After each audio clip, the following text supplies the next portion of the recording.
خیبر پختونخوا میں متحدہ مجلس عمل کی حکومت میں فائنانس منسٹر تھا تو ورلڈ بینک نے ہمیں 6 ارب روپیہ قرض دینے کا وعدہ کیا تھا.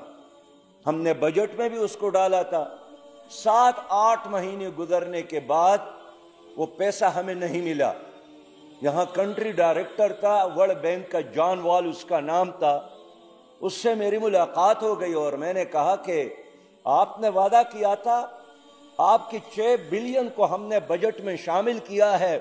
سڑکوں کے اعلانات، سکولز بنانے، کالجز بنانے، بہت سارے ترقیاتی کام ہم نے اس بیس پر طے کیے ہیں، آپ پیسہ نہیں بھیج رہے ہیں.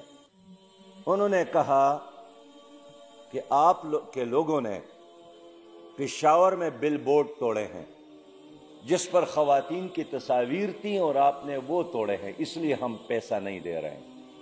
میں نے ان سے پوچھا کہ آپ کا تعلق ہماری قوم کے ساتھ ہے، ملک کے ساتھ ہے، یا بورڈ پر یہاں تصاویر کے ساتھ تھے؟